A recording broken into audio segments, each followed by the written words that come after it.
Welcome to the Institute of Optometry. My role at the Institute is as Director of Research. The Institute was established somewhat before my time in 1922. It was called the London Refraction Hospital then, and I think it was really to have a centre of excellence for clinical practice of optometry. And it was renamed the Institute of Optometry in the early 1990s. And it's always really had three core activities. Optometric clinics are the absolute centre of the Institute. The second role, though, is research. That's my department. And the third role is courses and training for optometrists.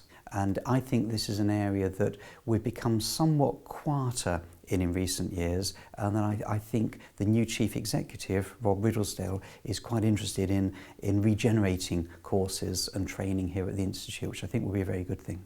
We're all very excited about the fact that we are likely to be moving to a new building. It's created a degree of uncertainty, but also a degree of optimism within the Institute, because it would be nice to get a modern new building, and it would be nice to have a building that was designed around our needs, rather than our needs having to fit into a Victorian workspace. Back in the 1980s, students would come here, and in those days there was an island in the middle, and around the outside of the building were cubicles with no screens or anything. It's remarkable to think back now that that wouldn't meet the current requirements for confidentiality and everything. I think the research that the profession needs done has increased. The universities do a terrific job, but there's also a need, I think, for somewhere where there can be optometric research done that's more centred on community optometry. And that's really, I think, where the Institute has a unique position to increase the research profile underlying optometry. Optometry is becoming more evidence-based, and I think the Institute's reflected that with a greater emphasis on research over the years. In 2008, we launched the country's first Doctor of Optometry programme, and that's aimed at practising optometrists who would spend one day a week to have 2 taught years that raise their research knowledge base and work up a research study. And then the next 3 years of the doctorate, again part-time, are them typically doing this research in their own optometric practice.